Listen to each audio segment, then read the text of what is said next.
Hi, welcome back. So this segment, we're going to be talking about signs, and we're going to be speaking with Simran, the author of the book Signs. And Simran's book is Signs, Sacred Encounters with Pathways, Turning Points, and Divine Guideposts. Let me first introduce Simran and then give her an opportunity to really kind of dig in with you on this topic. So Simran is the author of Signs, as we said. She's also a love catalyst, rebel humanitarian, and sacred soul activist. Simran is the #1 rated host of 1111 Talk Radio and publisher of the Nautilus Award-winning 1111 magazine. Simran creates art, online courses, has, I believe, 6 other books published, and other media to bridge humanity's experience and expression. So, Simran, welcome to Common Sentience Day on CAN. What an exciting day today to celebrate all of common sentience, both as the books that have been created, but also the common sentience that is rising on the planet. Oh, I like that. I like that. Yeah, there's a really great energy around it. And I feel that people are really starting to, to kind of vibe up into the energy, and they get it. So let's talk about signs though, because I feel like these, just like your subtitle says, divine guideposts, right? I feel like signs are one of the main entry points for people to start paying attention, as they start looking and seeing the connectedness with the universe. But I remember when we first started talking about your book, because signs are seen by so many people, or people have so much of a relationship already, we were like, well, but how do we bring it deeper? How do we bring it more expansive? How do we really bring the topic of signs to people? So it's not just kind of your grandmother's signs book, if you'd say. So, and you really did when you brought this book. So we'll talk about that, but we'll start with, what are signs? What are the way you explain signs? I love this topic because signs really are a personal growth path in and of themselves. And just as you said, Ariel, people, when they are starting to open up or in that midst of challenge and really asking for help, the first things they start to receive are signs. And these are both ordinary and extraordinary. They are these moments that arise where all of a sudden the things that we've asked for kind of intersect with the outside world, whether it is through people, through places, experiences, or particular things.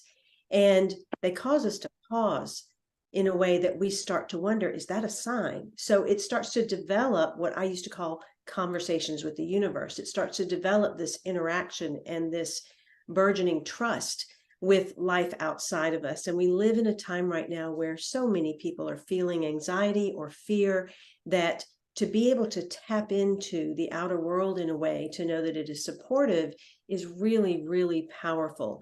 So signs begin appearing as we begin opening, and it becomes this dialogue both on the inner and the outer that allows us to personally grow and expand and start to reconnect to a lost part of ourselves, which is also the greater universe.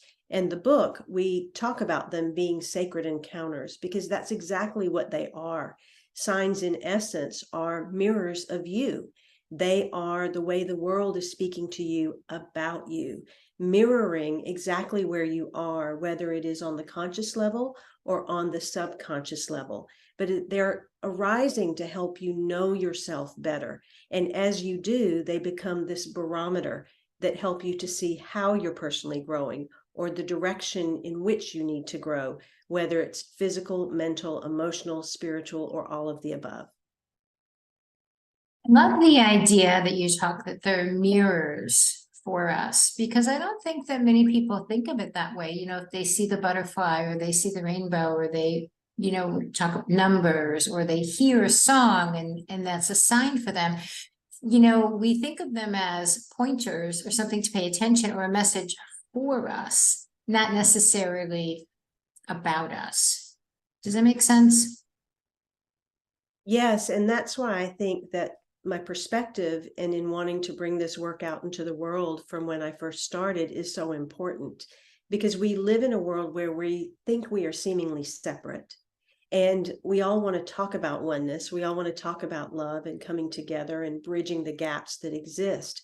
But until we're willing to recognize this entire world as a holographic representation of ourselves, and each and every moment that causes us to pause as a wink and a nod from the deepest soul essence that we have, we can't really bridge into that oneness. And so signs as mirrors all of a sudden creates not only that psychological shift, but that emotional shift that is required for us to deepen more into our hearts. And initially, that becomes a way that people can start to connect the inner and the outer. It will be a little bit more linear as they start, but the more they discover the signs, particularly the ordinary ones that are in their midst, they'll start to see how related their inner world is to their outer world. And then they will begin to recognize that these are, in fact, mirrors, that every person, every place, everything, every circumstance, every experience is really here to show them more of themselves. I constantly say to individuals, you are not on the journey, you are the journey. You are not in the world, you are every piece and part of the world speaking back to you about you. And that's really what the signs are about. And once you begin to realize that, you then stumble onto the greater idea that these are not individual signs, but in fact are actually connected and stringed together as dots, as conversations, as long paragraphs that actually guide you forward in your own personal growth and soul direction. So let's continue that thought. Let's continue that connection. I mean, even in the subtitle, it says pathways, turning points, divine guideposts. Those are your words. You suggested the subtitle, and I was like, I love it. Even without knowing at the time, until we really deepened into your work, that you were really talking about this larger connection across time. So let's talk about that.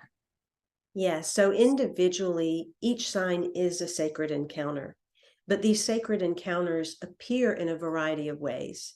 And through this book, I was able to expound on my earlier work of conversations with the universe, because I discovered how we actually do connect these dots and they become these greater ways of moving.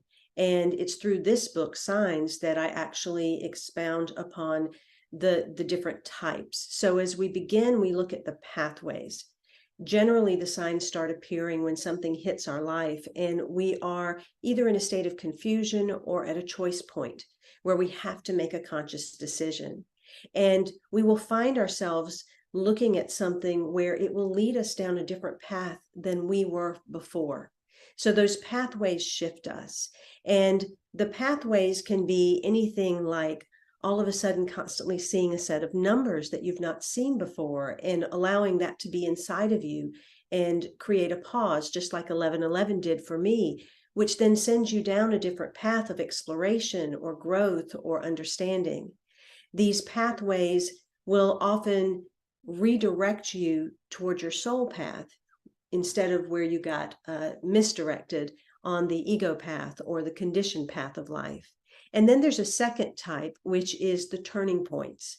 Now, we all have those moments in our lives that kind of tap us on the shoulder in a very firm way. Some of us hit us on the bottom, and some of them knock us down off of our feet.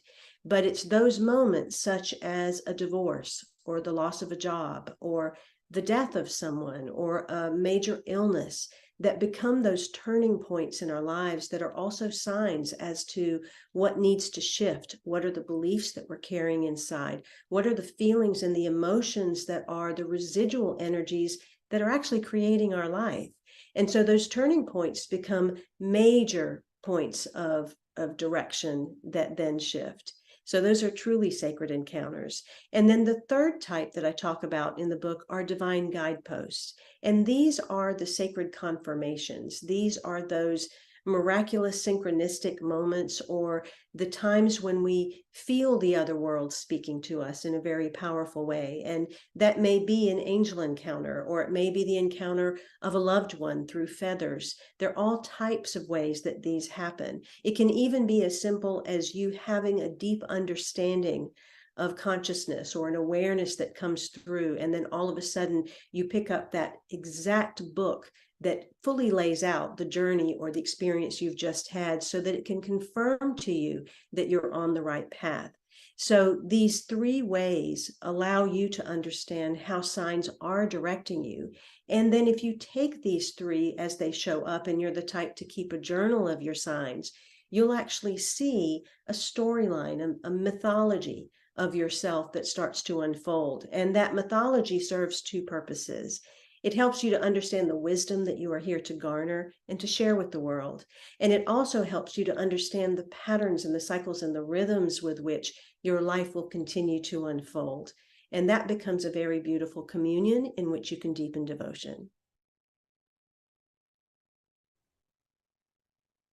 Have you ever looked back, or have you ever had a current sign and then understood something that happened in the past that maybe you didn't even realize was a sign, and then you recognize later that it was, and you understand it because of something that happens now?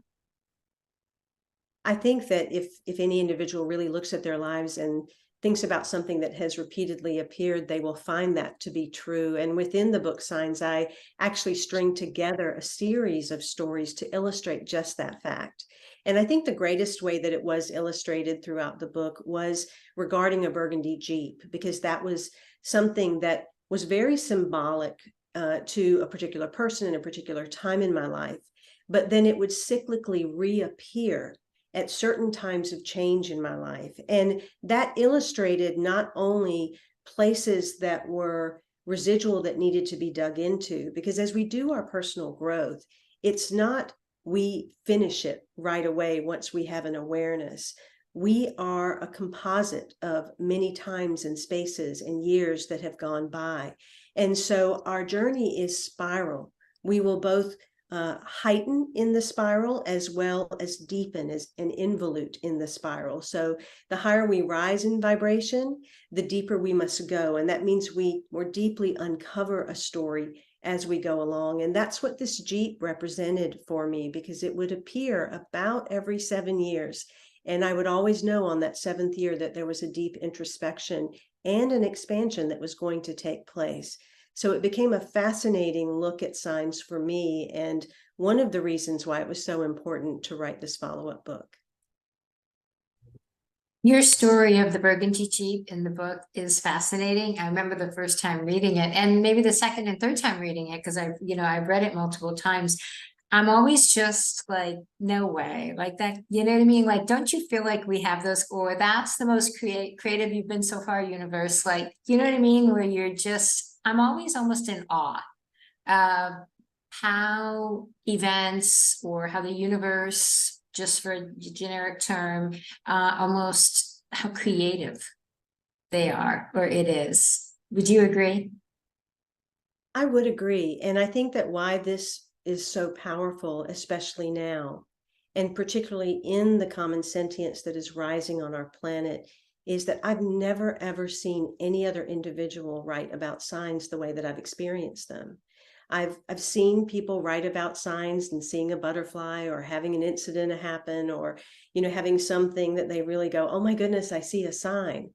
But to take that deeper into a conversation that really allows you to know this interconnection with the universe across space and time, that is really a much larger mapping and grid of your soul in connection with the collective, is really, really powerful. And that's another area of the book that was really important to me. We're at a time right now where we must balance our masculine and our feminine, where we must understand that the individual is as much a part of the impact on the collective as we are on our own personal lives. And so once we get past the novelty of signs and we really deepen into the service of them, both to ourselves and to the world, that's when we really impact not only our own consciousness, but we become part of that common sentience field that is rippling out into the cosmos in a way that we are creating change on the planet. And it's time to deepen beyond the surface level of things and really have an understanding of the power and presence of ourselves as souls beyond just the ego and identity that we are here. And you really explain it beautifully in the book. I do. I really encourage everyone. I mean, even if you have been paying attention to signs for years, the way that Simran really goes deeper and as she's explained it, I think expands, it opens it up levels us to a whole other relationship with ourselves, right? And with the universe.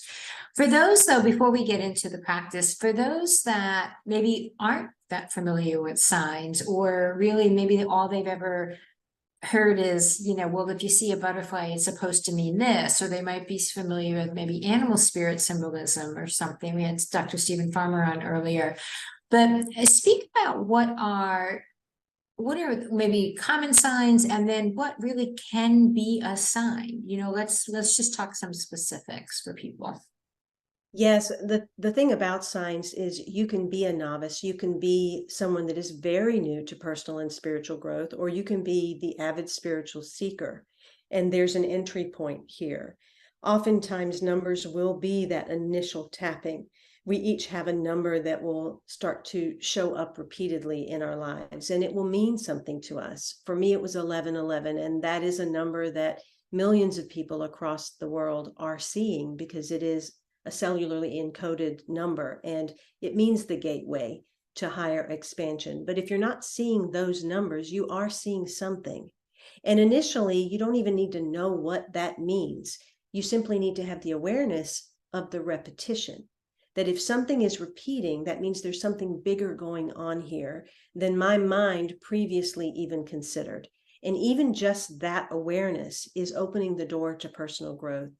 Once you have that recognition or that awareness, that in a sense is your part of the beginning of the conversation. And that acknowledgement invites other signs. And as we go into the practice that we're going to talk about today, you'll see that it's a very simple personal growth practice. I believe that we are in a time now where simplicity is key. And so to have a practice that doesn't require anyone or anything else, for you to begin to establish a conversation, to ground into deeper inner authority and trust with the world is critical, because then you don't have to rely on outside resources. You can get rid of the doubt, the confusion, and begin to thread together your experiences on your own. Not that there's anything wrong with going out and getting help from other resources, but to know that everything is within you and that life is supporting you in that way is a really, really powerful place to find yourself. And once you see numbers and things like that, you might start to see birds or other types of animals. You might start to receive books where the titles or the content means something, or hear a song as you're riding down the road and that song happens to answer that exact question that you were looking for. Or perhaps you bump into someone and they speak to you the prayer or the words that you really needed to hear. Sometimes these signs can even show up as what we would call mishaps, but they're actually these beautiful alternative blessings that we require in our lives. And that might mean a flat tire, or it might mean a pipe bursting.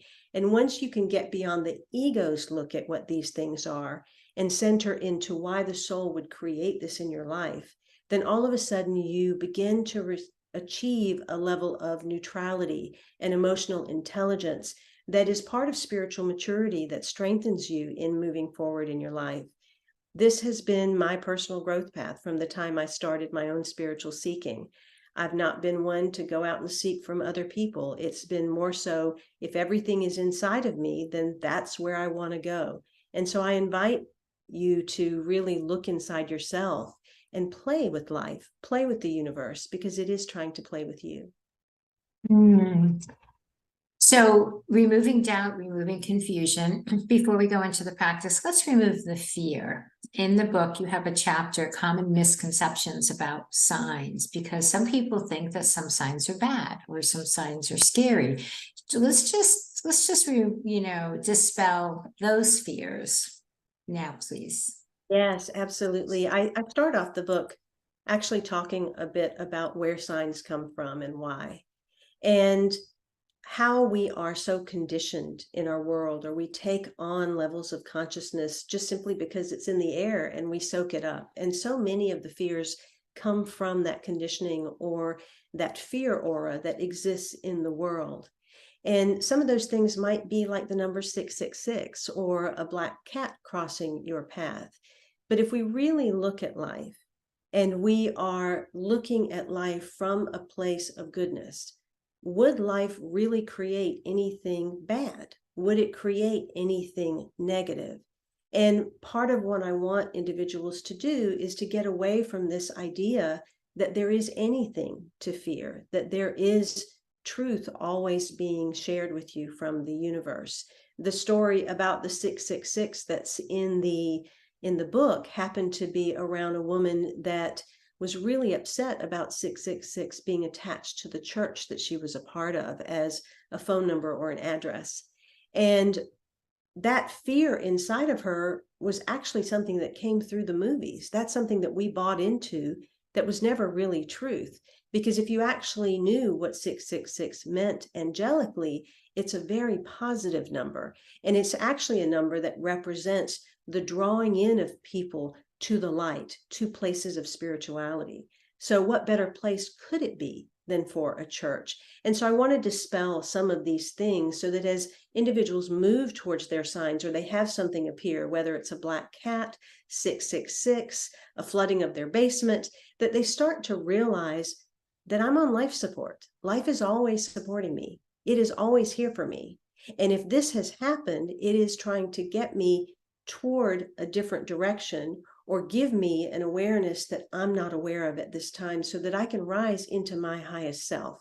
And once we start looking at life in that way, instead of the doom, gloom, fear-mongering way, then all of a sudden life is able to bring us even more that we will see more powerfully and more positively because we've started to understand that life is there for us. I love that. Thank you for dispelling that fear, because I hear it a lot too. I have people asking me, or they get scared, and then it impacts or inhibits their ability to really deepen and go further, in their inquiry. So in your book, as with all common sentience books, part 3 has practices, processes, deeper wisdom to help people engage personally or engage more deeply. And you have a number of practices in part 3. But the one that I was, wanting to do today, which I think is a perfectly aligned with our conversation, is the one that's titled Staying in the Inquiry on page 209. So I'd like to ask you to lead us through that, if you would, please. Absolutely. This is a foundational practice. This is actually what I began when I started encountering my own conversations with the universe. And when I saw that the 1111s were appearing so rapidly and repeatedly, then I started to wonder how many other ways is the universe actually speaking to me? And whether it was the universe dropping these questions into me or just my own curiosity, they have served in a really powerful way. So this is a beautiful foundation for you to begin exploring your conversation, to begin tapping into the sacred encounters and understanding if they are pathways, if they're turning points, if they're divine guideposts, and what they're leading you to. And so there's a set of 5 questions. And the very first one would be, where is that in me? So I want you to pause for a moment, close your eyes, kind of connect to something that has been repeatedly appearing for you. It may have repeated today or across the last week, or over time, it's something that you've always noticed has shown up. It might be a particular address number that you've always had, or a grocery store receipt number that appears, or a bird that always appears. Whatever that is, I want you to put that in your mind's eye, and I want you to put that in your heart. And then ask yourself the question, where is that in me? And right away, you're going to get certain descriptives or adjectives as to how you would, I'm going to use the word judge or view that. And so let's say it is a cardinal, and it's a really bright red cardinal that you had. So when you see that thing, it's going to have a certain descriptive to it. So take whatever it is that's in your heart and ask, where is that in me? The next question that you're going to ask is, what is that showing me about me? So whatever that person, place, thing, or experience is, if you were to look at it as a mirror, what is the reflection of this showing you about you? And with each of these questions, you want to breathe deeply, fully into your body so that you release energy in the process. That helps to bring forward the awareness and will start to strengthen your intuition. And now with that image very strongly held in your heart with love, continue to grow the love and the gratitude for that appearing there. Ask it, what is this calling forth from within me? Every sign is calling forth something from within us. It's inviting us to something.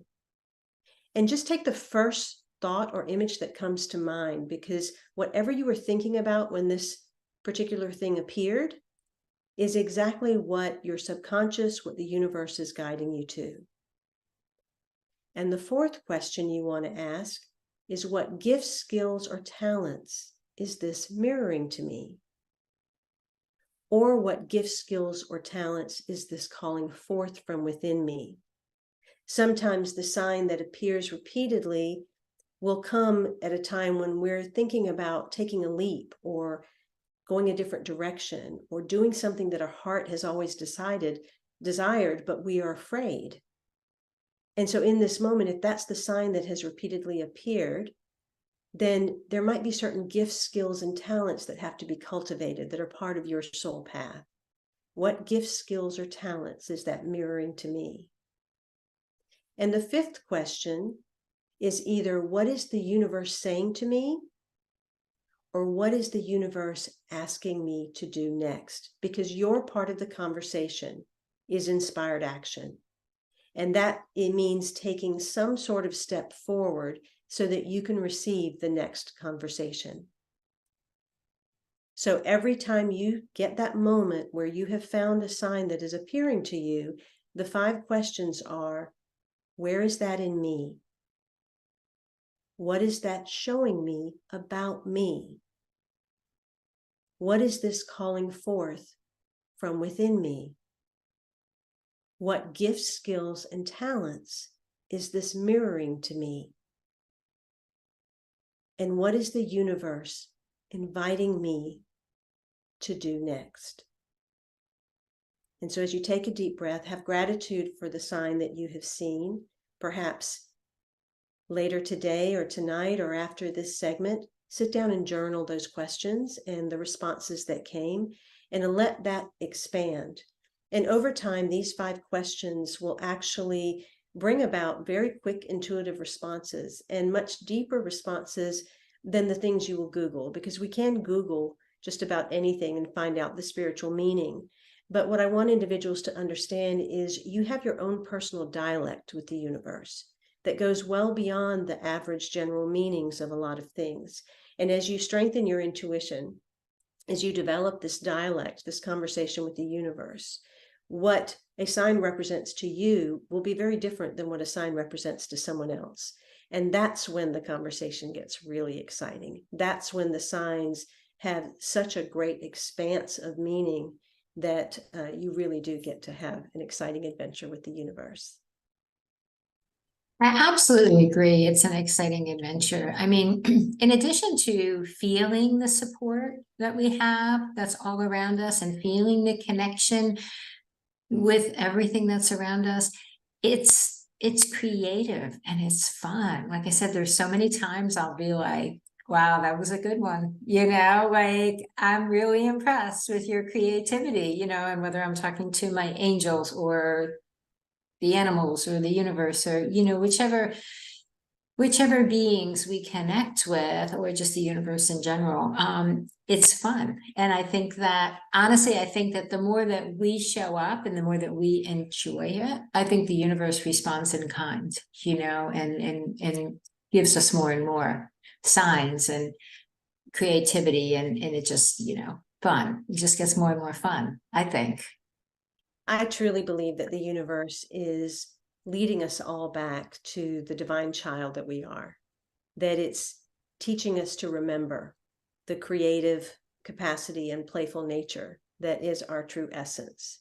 And the more we can get out of the seriousness that we find ourselves in, the more that we will align to the natural level of the universe. And that's where freedom is. That's where an understanding of the bigger picture is. And so to play more and more and allow oneself to be the child in this experience is the gift you give yourself. Absolutely. Absolutely. Well, Simran, this has been a gift. This has been a gift having you here and having you write the book Signs. I think it is absolutely a needed piece of wisdom literature, you know, within our larger sentient universe for sure.